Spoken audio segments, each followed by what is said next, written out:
I raised my son with these calloused hands, built this entire house out of sleepless nights and skipped meals. And yet, one afternoon when I opened TikTok, I saw my own back, the same back that had bent. For a lifetime of sacrifice, turned into some cheap little joke. My daughter in law filmed me washing dishes and laughed loud. Look, y'all, my free labor machine. She can't do anything else. Tens of thousands of likes, thousands of comments mocking me. And in the middle of it all, my son's voice laughing along with her. In that moment, a truth cut through me like a blade. In the very home I built, I had become invisible. But what they didn't know was this: behind that bent back stood a woman who has endured more than enough. And when a mother stays silent for too long, the storm that rises afterward will sweep every lie clean out of its hiding place. My name is Marjorie Ann Lewis, 68 years old, a black woman born and raised in the suburbs of Charleston, South Carolina. I'm not the kind of elder who complains all day, and I'm definitely not the kind who sits back and lets life roll over her just because she's in her later years. I've weathered too many storms to be taken down by something small. At least, that's what I used to tell myself. But maybe none of us ever truly grow immune to the kind of pain that comes from our own family. That afternoon, the one I know I'll remember, till the day I closed my eyes, started out just like any other in the little beige house I've lived in for over 3 decades. In the kitchen, the smell of simmered red beans still lingered from lunch, mixing with the old wood scent of the house and the warm sunlight pouring through the window. I had just finished tidying up the living room, putting my grandbaby's toys back in their little baskets, smiling to myself, thinking about how tonight I'd teach them how to make banana muffins. My daughter in law, Keisha, said she was busy all day, and my son Isaac works shifts, so watching the kids cleaning and cooking, most of it falls on me. I never complained. I live for my family, for this home, for those babies I adore. I do these things the way I breathe because it's who I am. People say black women like us were born carrying weight, true maybe. But that don't mean we don't get tired. That don't mean we don't hurt. After working nonstop since morning, I sat down in my old moss green fabric armchair, the one I bought almost 20 years ago during a summer sale at that used furniture shop on Rivers Avenue. It's faded a little, but soft hugging my back, holding memories, a whole lifetime of them. I picked up my phone to look at the recipes my granddaughter Alina had sent me. Then, out of habit, I opened TikTok to scroll through a few cooking videos. I'm not good with technology, but I learned it because I want to talk with the kids, want to understand their world. It's my way of keeping up, even when it reminds me how fast I'm getting older. My finger was scrolling when suddenly the screen lit up with Keisha's face. The lighting in the video was a little bluish, but I recognized that long curly hair right away, along with the bright pink crop top I'd seen her wearing this morning. I blinked, surprised. She usually posts beauty hacks, morning routines, or OOTDs, but I'd never seen her post anything about family. I tapped it, thinking maybe she filmed something cute with the kids. But 3 seconds later, my smile vanished. Keisha's voice came through, bright, sharp, excited, like she was about to tell the kind of joke the whole internet would clap for. Y'all want to know the best thing about having a mother in law at home? She winked at the camera, her mouth curling into a half joking, half mocking smile. A cold shiver ran straight down my spine. Before I could react, the video cut, and there I was. Not my face, but my back a little bent. The yellow floral apron I've worn for years, the apron that reminds me of my own mother every time I tie it clear as day on the screen. I was standing at the sink washing dishes in my own kitchen. Keisha kept talking, her voice dripping with the kind of fake sweet confidence people use when they think they're dropping some universal truth. See, I don't gotta do a damn thing around the house. My mother in law handles everything: cooking, cleaning, kids, all of it, my God. Because, like, what else does she even do? She laughed, a crisp, clinking laugh like rocks hitting each other. But this time, that sound chilled me all the way through. Comments started pouring in like rain. Good. That's what meals are for. Let the old folks earn their keep. Wish I could get one like that, LOL. Then I saw the number at the corner: 63,000 likes, thousands of people laughing. Someone sent a rolling on the floor emoji right next to the image of me bent over a sink. It felt like they were laughing straight into my face right there in my own living room. Something heavy pressed down on my chest. Heat, shame, hurt, all of it mixing together. This wasn't a cute video, wasn't like a family moment. It was a video turning me into a joke, a piece of content for her to get attention. Her way of showing off her privilege by pushing me down into the role of someone useless. And what cut deeper than anything was this: she filmed me secretly in the very house I worked my whole life to build, in the only place I thought I was safe. I swallowed hard, put the phone down, but Keisha's face and all that mocking laughter kept echoing in my head, sharp, cold, hollow, like coins dropping on a table. I set the phone on the table, took a deep breath, tried to steady myself. I told myself, Marjorie, calm down. It's just social media, just kids being silly. But those words did nothing to ease the sting, because the pain wasn't in the video, it was in the disrespect. I stood up to pour myself some water when I heard laughter float down from upstairs. Keisha's voice and Isaac's. Babe, that video of yours got 50,000 likes already. You seen it, funny as hell. Then like a blade coming down. I heard Isaac laugh too. Yeah. Mom's old now. What else can she do anyway? Everything went dark at the edges. My ears rang. I froze like stone. The son I raised with every bit of strength I had, the boy I carried when he was sick, the one I worked extra shifts for so he could have the basketball shoes he loved. That same boy laughed while someone mocked me. I waited for Isaac to say something, anything to defend me. Just one sentence, or even silence. But he didn't. He just laughed. Soft, easy, like what they did was nothing. I didn't cry. I didn't yell. I just smiled, a small, quiet smile, so cold I barely recognized it as my own. A smile not born of forgiveness, but understanding. Right then, I knew my life had stepped into a new chapter one, where gentleness would no longer be enough to protect me. I'd been silent too long. Too small too long. I'd let people step over my dignity far too long.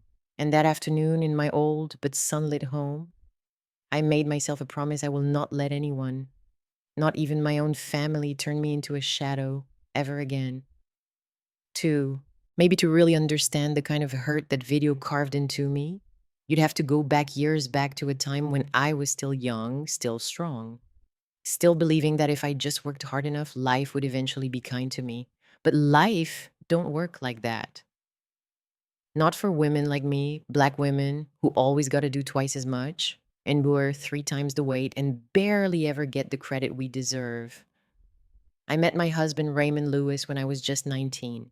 He was gentle, steady, with those long, warm eyes that made me feel like he could see every tired corner of my soul.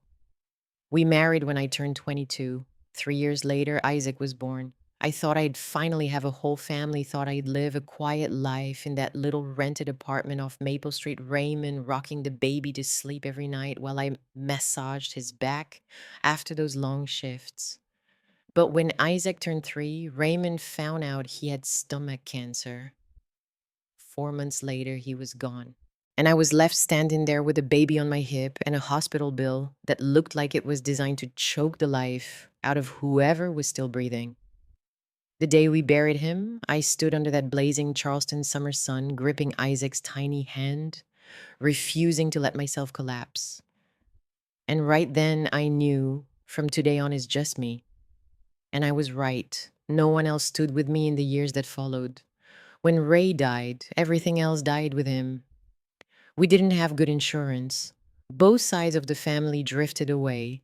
I survived the only way I knew how, by working myself raw, working until my hands toughened, my eyes blurred, my back screamed, and sleep became something other people had. By day, I was a factory worker in an old textile mill in North Charleston. I stood for hours at a sewing machine, attaching pockets onto denim jeans. The whole line clattered so loud that some nights I'd fall asleep still hearing the needle punch through fabric in my skull. I'd sew until my fingertips went numb, until my name badge blurred from the sweat that soaked into it. When my shift ended at 3, I rushed to pick Isaac up from the sitter, then took him straight to my second job cleaning offices downtown. I'd settle him into a swivel chair in some conference room, hand him that old coloring book with the bent corners. Then I'd wipe desks, vacuum floors, scrub toilets. I remember him sleeping with his head on his arm on top of someone's desk, the tire yellow lights of the 14th floor flickering around us. I slept 3, maybe 4 hours a night. My bank account never had more than a whisper in it. But I stayed steady. I didn't want my boy growing up inside the struggle I was clawing my way through. I wanted him to have something safer, a real home. So on Saturdays and Sundays, I woke up at 4 a.m. to cook trays of food for the church fair, sweet potato, pies, hot fried chicken, spicy jambalaya. I packed everything into a cooler and dragged it 2 blocks to sell. Isaac was 7 and tiny, but he stood beside me yelling, "Buy some pie. My mama makes the best in Charleston." His little voice made me feel strong enough to keep breathing. 5 years went by like that. Every dollar I made slipped into a round metal tin hidden under my bed. Most days I lived on beans, cheap noodles, the cheapest food I could manage. But I never regretted it. I knew exactly what I was saving for something bigger than comfort. A place where Isaac could grow up safe. Finally, I found a tiny old house, a beat up little place with stained walls, a leaky roof, and a yard full of weeds. The old owner told me, "Ain't nobody want this house. Don't waste your time." But I saw something different. I saw a foundation. I saw a future for my boy. I signed those papers with 5 years worth of tired, scraped up savings. And when they handed me the key, I cried not from joy, but from the shock of realizing I'd survive every storm that tried to drown me. Isaac hugged my leg and said, "Mama, we got our own house now." I nodded. And in that moment, every blister, every sleepless night, all of it became worth it. But buying the house was just step one. I didn't have money for contractors. I fixed everything myself. I went to the library to learn how to lay tile. I watched construction workers and asked how to make cement. At night, when Isaac slept, I held a flashlight in my mouth and chipped out broken tiles, patched cracks in the walls. I remember one night slipping and cutting, my finger blood dripping onto the wet cement. I sat there on the floor, chest heaving in the dark. But minutes later, I got back up. I didn't let myself quit. Life had demanded strength from me far too early, and I didn't have any other choice but to keep going. Months passed, and the house slowly began to look like me, patient, simple, but steady.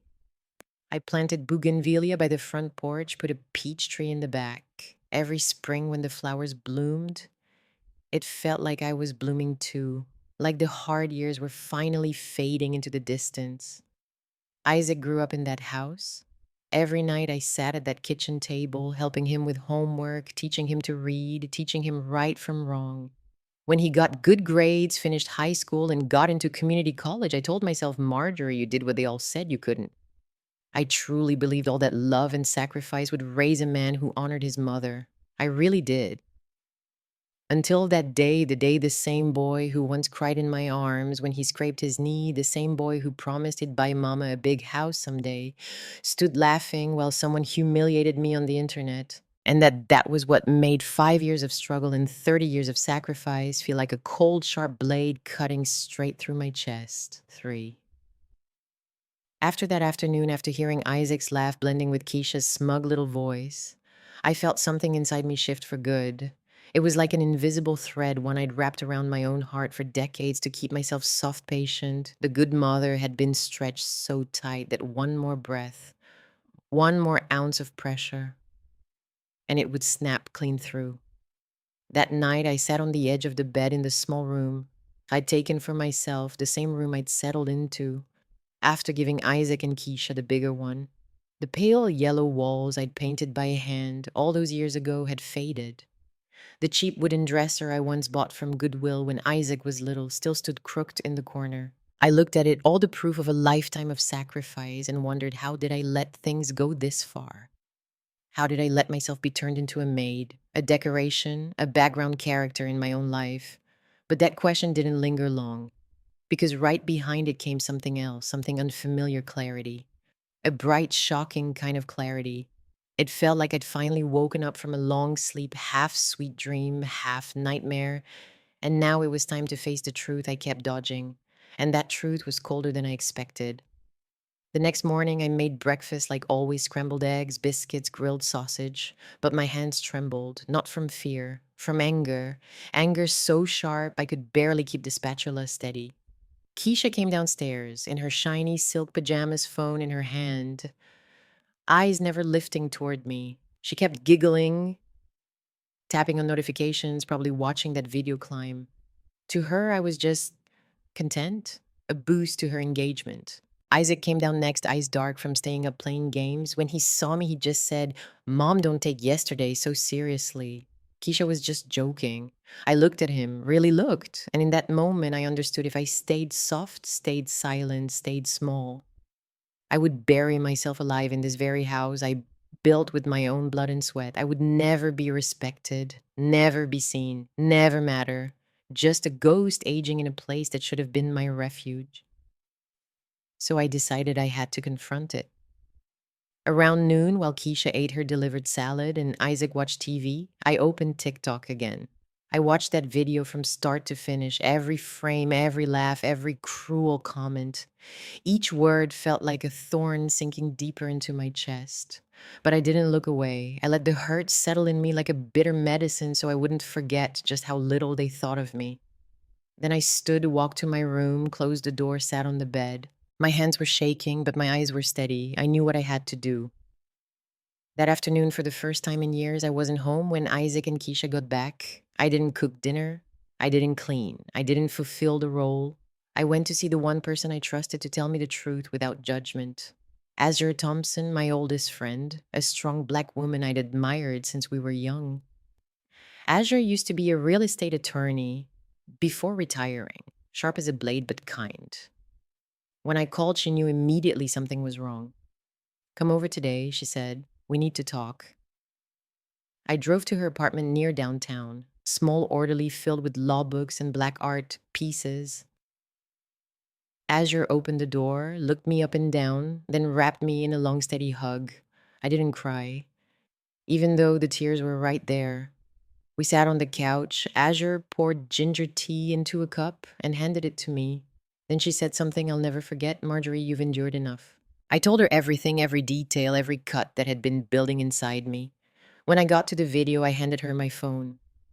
Azure watched the whole thing in silence. Her face darkened, and when it ended, she leaned back, let out a long breath, and said, a voice low, "This isn't just disrespect. This is emotional abuse. This is exploitation. This is belittling you." I nodded, throat tight. Azure asked, "What do you want to do?" I didn't know how to answer at first. I wasn't trying to tear apart my son's family, but I also knew I couldn't keep fading into a shadow. I lifted my head and said slowly, "I want to get my voice back, and I want to take back control of my own home." Azure nodded like she'd been waiting for that. "Then first thing we do," she said, "is figure out your legal standing." We began going over everything. Azure asked about the house papers, the deed. I'd paid for every inch of that home myself. No one helped. No one contributed. The house was under my name, only mine. Azure looked at me with something like pride. "Then you're a lot stronger than you think." She told me I should talk to her nephew Luke, a lawyer specializing in family and property law. I had never imagined needing a lawyer to deal with my own family. But then Azure said something that hit me like a bell. "Marjorie, respect doesn't come from staying quiet. It comes from drawing boundaries." And she was right. That evening when I got home, Isaac asked where I'd been. I just said, "Out with a friend." Keisha didn't say a word. Maybe she assumed I was distracting myself from that video, but they had no idea something big had shifted inside me. Something I never thought I'd let rise again, the will to protect myself. That night, for the first time in years, I lay down in bed without feeling like a guest in my own house. I felt awake, steady, clear. I had endured. I had sacrificed. I had swallowed my pride for a lifetime. Now it was time to stand up for myself. Not to fight my family, but to face the truth that sometimes to preserve a family, you have to stop making yourself the victim. And that night, in the quiet of my small room, I knew this was only the beginning of what I'd have to do next. I had thought that TikTok video would be the worst thing Keisha ever did to me. But I was wrong. That pain was just a thin outer shell. What truly dragged me to the bottom Wasn't the laughter of thousands of strangers, and it wasn't even Isaac's careless cutting words. It was the truth I heard on a night far too quiet for a heart like mine to survive untouched. It happened just 2 days after I had gone to see Azure. I still carried that new resolve inside me, the resolve to finally stand up for myself when life decided to show me just how cruel Keisha could truly be, beneath all that glossy shine. I couldn't sleep that night. Isaac and Keisha shut their bedroom door at 10. The kids had been asleep for hours because of school the next morning. The house was too quiet. So quiet I could hear every tick of the old wall clock. I tossed and turned, tried to push away the thoughts clawing at me. But the more I tried, the louder they got. Keisha's laugh, the comments under the TikTok Isaac saying, "Mom's old now," like a broken tape looping in my head. Near midnight, I got up and went downstairs to the kitchen. I thought a little warm honey water might settle me. The kitchen was pitch dark, only the faint streetlight leaking in through the window, casting soft patches of gold on the tiles. I filled a glass with water, reached into the cabinet for the honey, and then I heard it. A sound outside the back door. A voice, soft but clear. I thought maybe Isaac was on the phone with a coworker. But then I realized that wasn't a man's voice, it was Keisha's. Her voice low but sharp, dripping with that same smugness she carried everywhere floated in from the yard. "Mom, listen. I'm telling you, once she dies, this house goes straight to Isaac. And what belongs to Isaac?" She giggled. "You know, that means it belongs to me too." I froze. It felt like someone poured ice water straight down my spine. My breath caught in my chest. The glass in my hand nearly slipped. I had to tighten my grip just to keep it from falling. Keisha kept talking calm as if she were planning a vacation instead of my death. The lawyer said the same thing. The house is in her name, sure, but once she dies, Isaac's the default heir. Don't matter if she didn't leave a will. And we've been living here 5 years already, so we can claim contribution. Either way, we'll get our share. A pause, probably her mother talking on the other end. Then Keisha laughed, a sharp ringing sound that made something in my chest twist. I know, I know. She's tougher than we thought. But don't worry, I'm making her believe we're all one big happy family. As long as she thinks I'm sweet, she won't suspect a thing. I had to lean on the edge of the counter to keep myself upright. I thought I'd lived through enough to be unshakable. But I was wrong. What I was hearing wasn't just ingratitude, it was a plan, a cold, calculated plan. The kind that would shake a stranger, let alone the woman they were talking about. Keisha's voice drifted in again, quieter, but every word clear as crystal. "Isaac doesn't know nothing.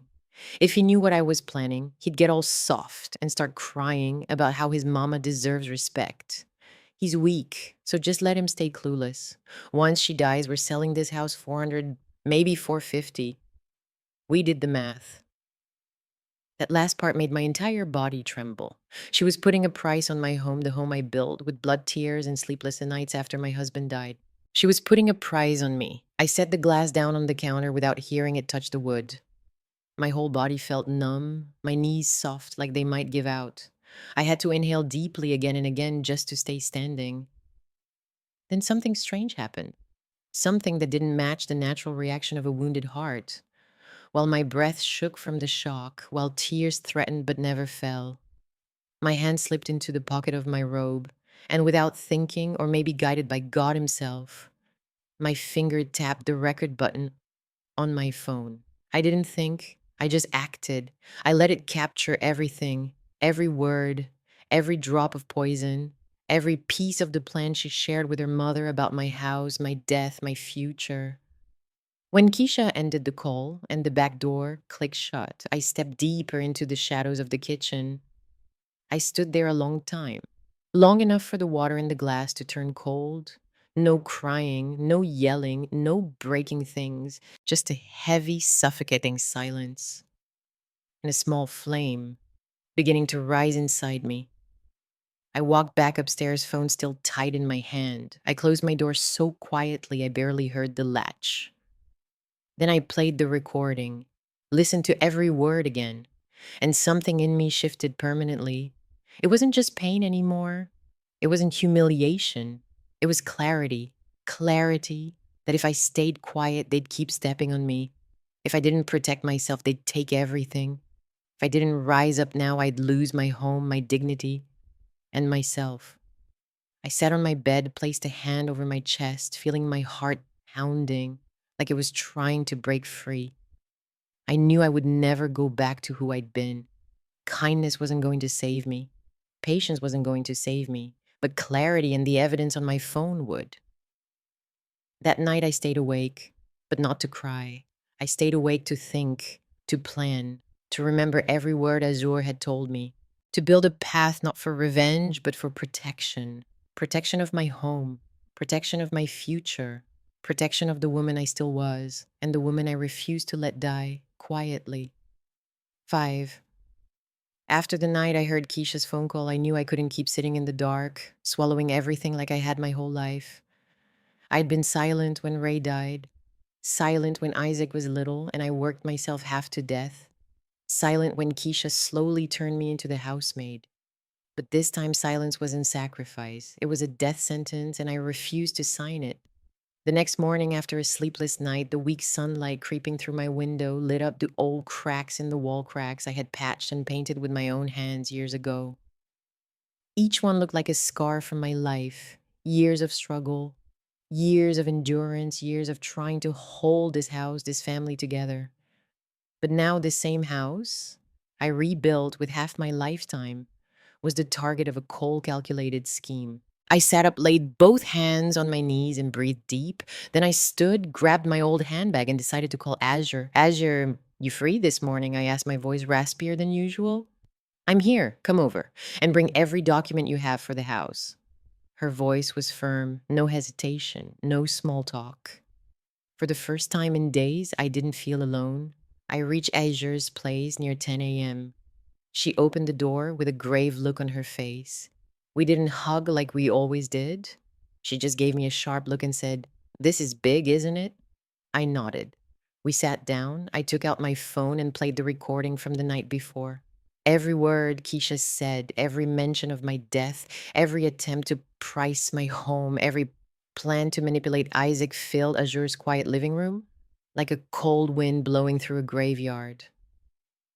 When the recording ended, Azure sat still for a moment, then set her teacup down slowly. Marjorie, this isn't a family issue anymore. This is a legal issue. I nodded again, my eyes burning. Azure said, I'm calling Luke. He needs to hear this. 15 minutes later, Luke walked in, Azure's nephew, a young but razor-sharp attorney. He'd always treated me like an aunt. So when he heard the recording, his jaw tightened like a pulled string. Aunt Marjorie, they're not just disrespecting you. They're planning to take your property. But you have a major advantage. The house is 100% in your name. And now you have proof of their intent. Luke opened his briefcase and laid out documents in front of us. You need to create an irrevocable living trust. The moment you sign it, the house becomes legally owned by a separate entity, one that protects it. But you remain the lifetime beneficiary. No one can claim it. No one can inherit it before you pass. Not Isaac, and definitely not Keisha. My heart trembled, but for the first time in years, I felt something warm beneath the fierce security. A kind of protection Black women like me rarely get in our lifetimes. Azure placed a hand on my shoulder. I told you, Marjorie. You're stronger than you think. Luke continued slow and steady. You don't need a lawsuit. Just sign the trust, move the house into it, and let the law shield you. As for your daughter-in-law, you have every right to set boundaries. He paused, looked me in the eyes. How far do you want to go? Do you want them out immediately, or do you want something different? I stayed silent for a long moment. I didn't want to destroy Isaac's family, but I couldn't keep letting them use me. Couldn't let the home I bled for become some prize in their twisted game. I asked Luke quietly, if I don't want to put them out right away, but I want my authority back, my say in my own house. Can I do that? Luke nodded. Absolutely. You can set conditions, require rent, establish household rules, whatever you decide as the legal owner. I let out a long breath, a bit of weight lifting off my chest. Can we start today? I asked. Luke smiled faintly. The moment you said that, everything fell into place. That afternoon, we went to the law office of a colleague of theirs, a small room, walnut desk, the soft smell of new paper. I sat down, placed my hands on the document spread in front of me. When I wrote my name on the line, labeled grantor and lifetime beneficiary, my hand trembled. But it wasn't fear, it was transformation. Every stroke of the pen felt like cutting through one more invisible chain I'd worn for years. When the documents were notarized, Luke closed his briefcase and stood. From this moment on, Aunt Marjorie, your house is legally protected. No one can touch it. I looked down at my hands, old calloused, spotted with age. But they were the same hands that held my family together, the same hands that held Isaac through winter storms that carried heartbreak and heavy loads, the same hands that lifted bricks, patched walls, built a home out of nothing. And now those same hands finally held something I had never truly given myself before: the power to protect myself. Azure drove me home near sunset. When I stepped inside the house, felt different, like it had returned to its rightful owner. Isaac and Keisha weren't home. The kids were watching cartoons in the living room, oblivious to the quiet battle I had begun fighting for all of us. I walked into the kitchen, slid the legal papers into a drawer, and locked it carefully. I stood in front of the sink, the same sink where Keisha once recorded me to mock me online. But the ache in my chest wasn't the same today. It wasn't humiliation, it was heat, a quiet burning fire, a vow spoken without a sound. I knew the real confrontation hadn't even started yet. I knew the truth I carried would shake the whole house. But I also knew this: I was no longer the woman bent over in a faded yellow apron. I was standing tall again, and I intended to keep standing no matter what came next. 6, after the meeting with Luke and Azure, I went back home with a strange mix of feelings: relief, unease, and something that felt like power. A kind of power I had never once allowed myself to touch in all these years. But I knew one thing for sure: reclaiming my home on paper was only step one. The real battle would begin the moment I forced them to face the truth of what they'd done to me, truth they'd stomped on like I was nothing. And that opportunity came faster than I ever expected. 3 days later, on Friday afternoon, Keisha walked into the kitchen with a face shining like she'd just won the lottery. She announced that her company had gifted her and Isaac a 3-day getaway to Savannah Fancy Hotel, free meals, full services. Isaac followed behind her just as excited. Mom, Isaac said, we're leaving early tomorrow. Just 3 days. Can you watch the kids for us? 3 days. 3 days they'd be out of this house. 3 days for me to do everything I'd been thinking about all week. I smiled softly, calmly, almost sweetly. Even I was surprised at how even my voice sounded. Go. I'll take care of the kids just fine.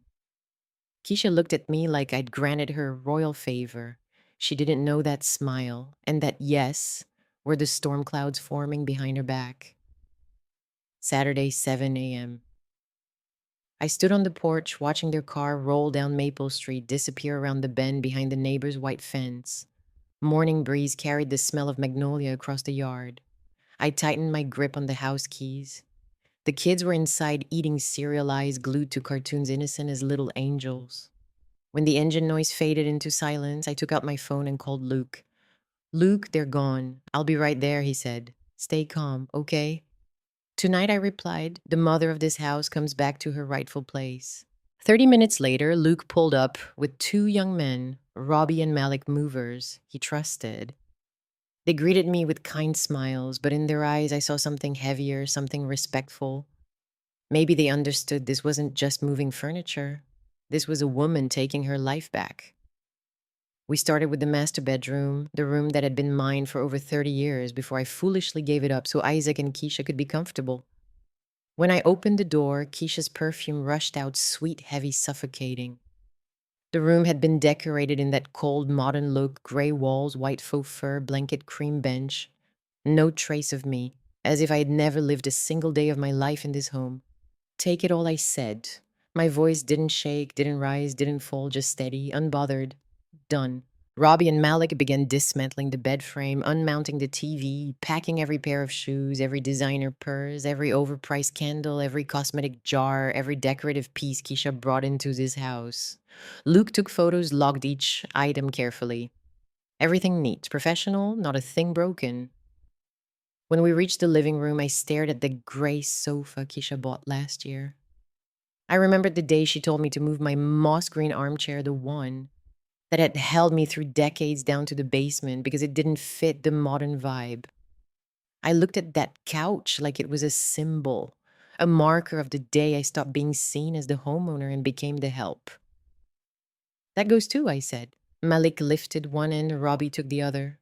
The whole couch moved out the front door like a dead beast being dragged out of a place it never belonged. Item by item, cups, the fancy coffee machine, the air fryer, the black and white rug, the sleek wooden shelves, everything that belonged to Keisha left the house. Isaac's belongings were boxed separately. What belonged to me stayed, and each thing I kept felt like reclaiming a layer of my own skin. By noon, the house looked emptier, but felt alive, like it could finally breathe its own rhythm again. Luke and I stood in the middle of the living room. Sunlight spilled through the curtains. The dark wooden floors I'd scrubbed with these same tired hands hundreds of times shone like they did when the house was young. You okay? Luke asked gently. I nodded. Okay. And lighter? He smiled. Let's change the locks. I handed him the old keys. Luke opened his toolkit, removed the rusted silver lock, and replaced it with a new gold one.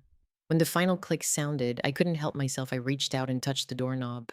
The cool metal ran through my fingers and sent a small shiver through me. Not fear, truth. It felt like unlocking my own life with my own hands.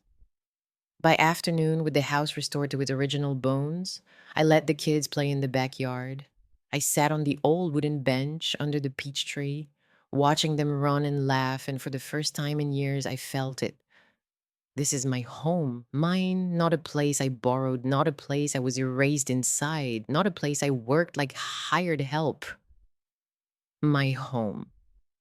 I made myself a cup of hot peppermint tea, set it on the wooden table, then walked through the house slowly. I touched the kitchen doorway, the stair railings, each window frame, like I was touching my own heartbeat. When the sun dipped and cast a soft orange glow across the walls, I felt the house look back at me like an old friend finally freed from a long silence. That night, sitting in my moss green armchair, finally back where it belonged, I felt something I hadn't felt in over a decade: peace. Real peace. I knew the confrontation with Isaac and Keisha was coming. I knew the anger, the shock, the denial, they would all come crashing into me like a wave. But I also knew this. I was ready. I had risen.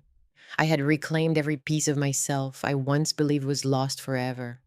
And maybe, if anyone out there has ever been used, dismissed, erased, maybe they'll understand this feeling better than anyone. If you've ever had a moment where you realized you've been small for too long, I wonder, what did you do? And if you're living that moment right now inside your own family, will you keep swallowing your silence, or will you stand up like I did? I want to hear your story. 7. That Monday afternoon, the day Isaac and Keisha came back from their little getaway, the sky over Charleston was darker than usual. Gray clouds pressed low over the roof, and the breeze running through the peach tree in the backyard made a dry scraping sound, like metal dragging across metal. I sat in the living room in my moss green armchair, hands resting neatly on my lap. The ticking of the wall clock echoed slow and steady, each beat knocking through the quiet like fate tapping its knuckles on the door. I was ready. The cup of coffee I'd brewed earlier was only lukewarm now. I didn't touch it. I just let it sit there, marking the last quiet moment before the storm hit. Around 4:30, I heard a car pull up. Then Isaac laughing with the kids in the back seat, car doors closing, Keisha's sandals dragging across the driveway. All those familiar sounds. Sounds that used to mean family now felt like the footsteps of strangers on my porch. Then came the rattle of keys in the lock. Once, twice, 3 times. Isaac called out through the door. That's weird. It won't open. Must be stuck. I rose from my seat, smoothed my blouse, and walked toward the door. Not rushing, not timid, just steady every step, firm like I'd walked this path 1,000 times, but was only now truly owning it. I opened the door. Isaac looked up, still holding the old key in his hand. Mom, thank God. The door's jammed. No, I said, calm as stone. It's not jammed. I changed the lock.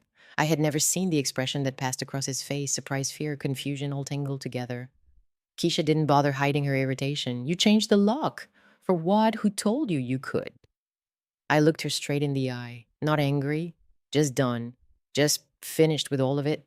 Come in, I said, but leave the suitcases on the porch. Keisha opened her mouth to snap back. But the second time I spoke, my voice didn't give her room to do anything but obey.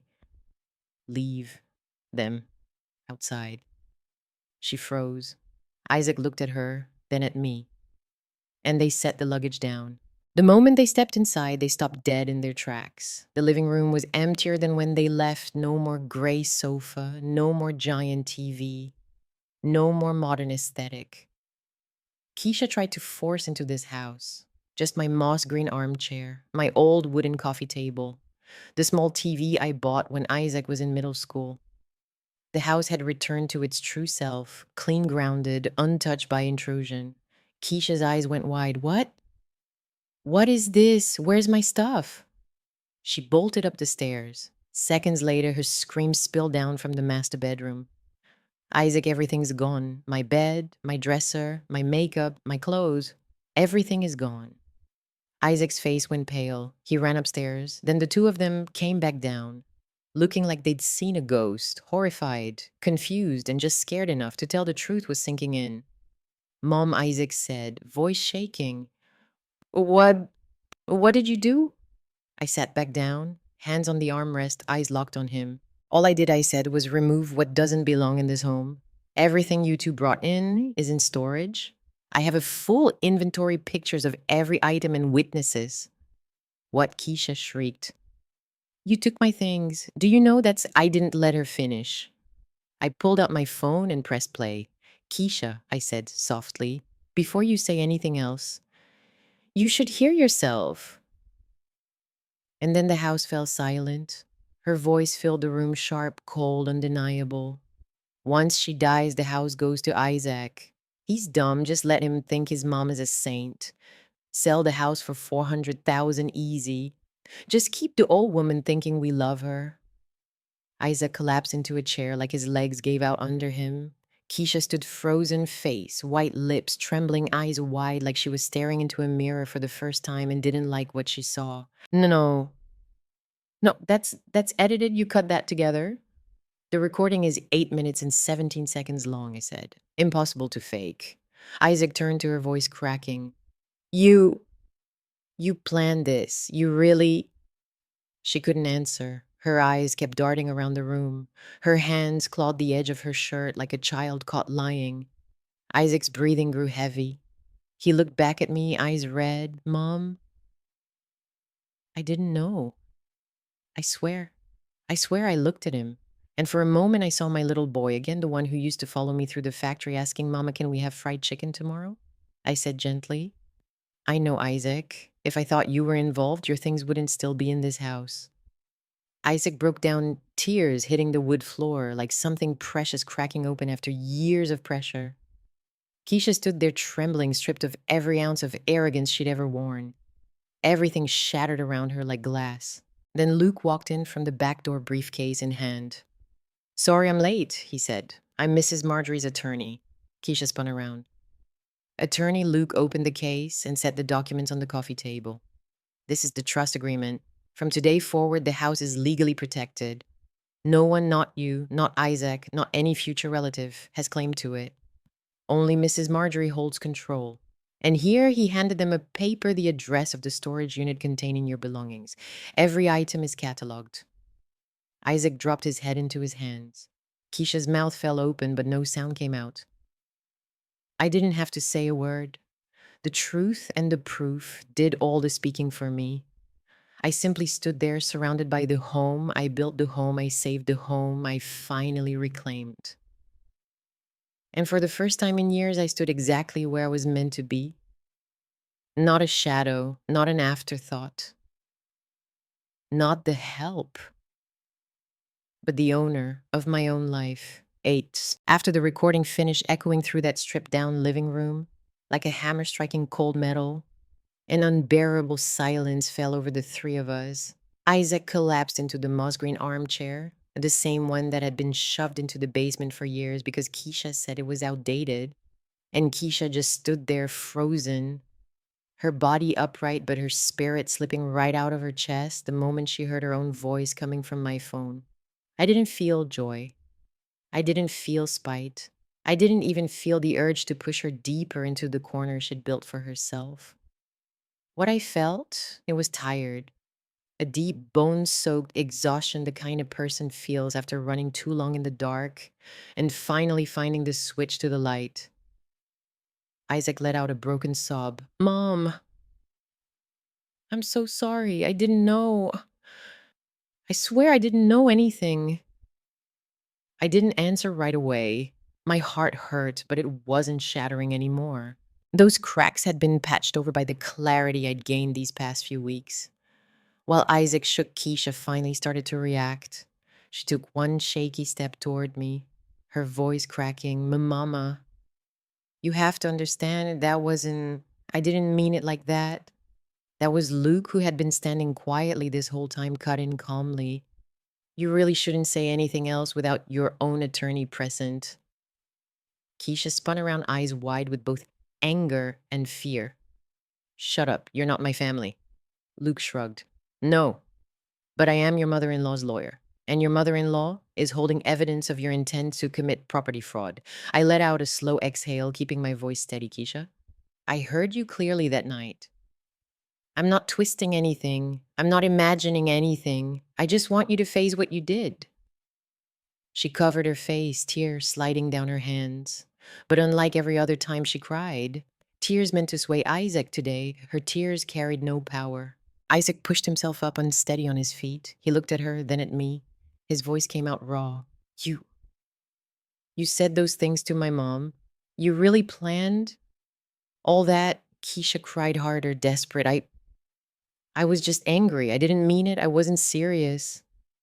Isaac shook his head slowly. You were calm. You were clear. You were calculated. Those words hit her harder than anything I could have said, and for the first time, Isaac didn't rush to shield her. He looked the truth straight in the eye. I sat down across from him and spoke gently, gentler than I expected. Isaac, I know you're not a greedy man. If you were, your things wouldn't still be inside this house. But you need to understand, when the woman you married saw me as an obstacle. Not knowing doesn't mean you weren't being dragged into it. Isaac lowered his head. His shoulders trembled with each breath. He buried his face in his hands. I messed up, Mom. I messed up so bad. Keisha stepped toward him, trying to reach for his shoulder. Honey, please just listen to him. Isaac pulled away, for the first time. Firm, final, no, I need space, and I need to see who you really are. The room got thick, heavy, air like syrup. I watched the two of them, and my chest tightened. As wrong as Keisha had been watching my son's marriage crack open, like that still hurt the mother in me. Luke opened his briefcase and placed a stack of papers on the table.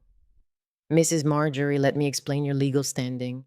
Keisha tried to butt in. I don't need to listen to. That's fine, Luke said coolly, but it remains legally binding whether you hear it or not. Isaac sat quietly listening. Luke continued. This home is now in a trust. Mrs. Marjorie is the lifetime beneficiary.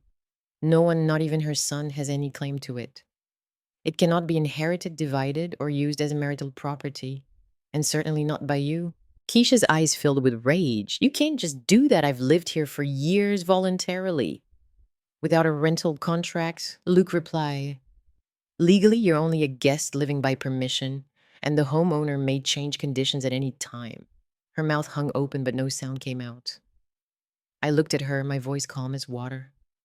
You're free to say whatever you want, Keisha, but I no longer have any duty to accept disrespect. I'm not kicking you out. I'm not keeping you from the children, but starting today, everything in this house changes. Isaac lifted his head, eyes swollen. Mom, what do you want us to do? I breathed deeply. You're my son, so I'll let you choose your path. But Keisha, I need you to understand something clearly. Respect in this home is not optional anymore. It's the price of admission. Keisha swallowed hard. I continued, I'm not asking you to love me.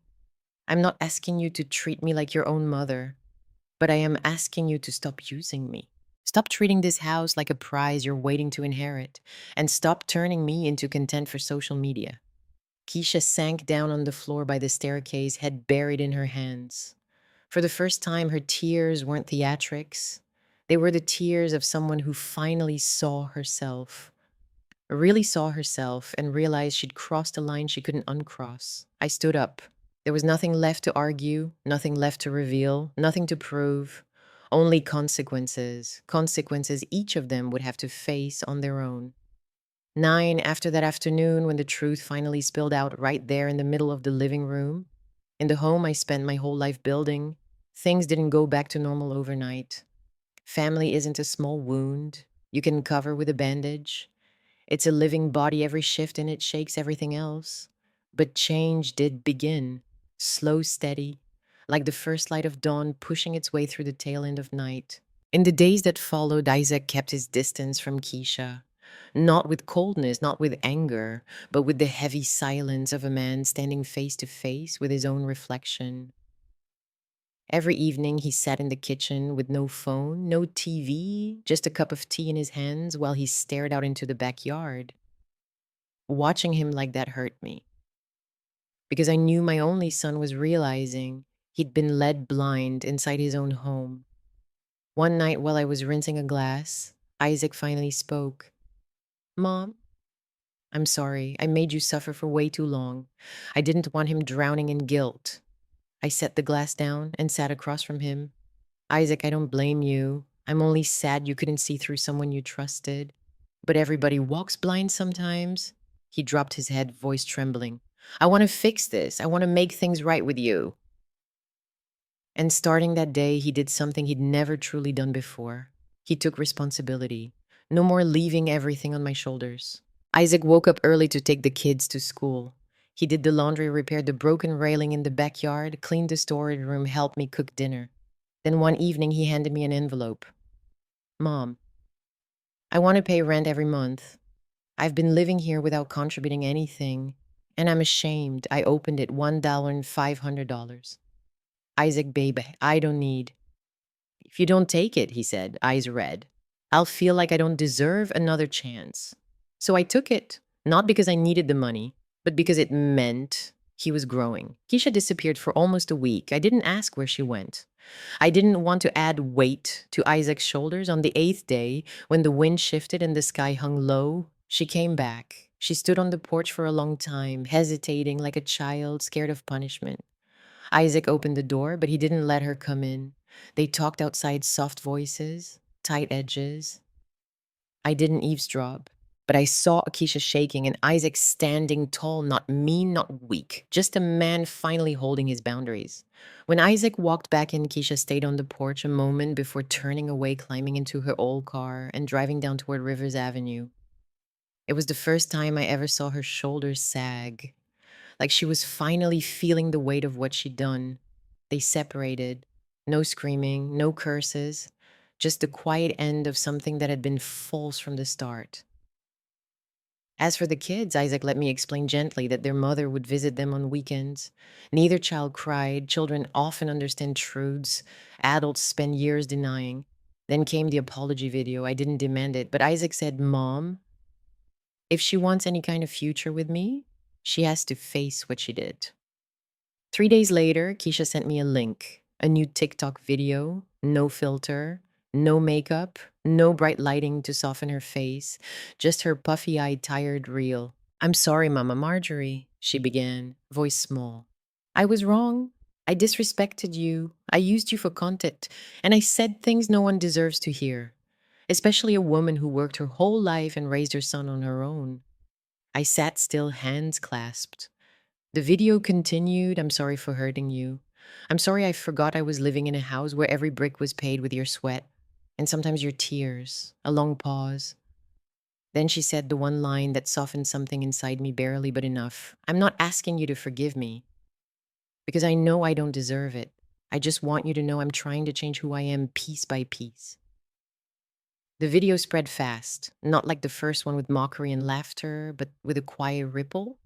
Women shared it, mothers, black aunties, grandmothers, people who'd been dismissed and disrespected inside the walls of their own homes. Comments filled the screen. Thank you, Miss Marjorie. Your story is our story. I lived like this for 40 years and never spoke a word. Because of you, I might finally stand up. I read each comment like reading a diary written by thousands of unseen women. Never in my life did I expect my story to touch so many. The day Keisha came to speak to me in person, a soft rain fell over Charleston. I sat beneath the peach tree in the backyard, the place I always went to think. Petals drifted onto my shoulders.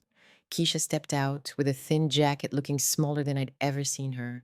No makeup, no arrogance, just a young woman deeply flawed but trying.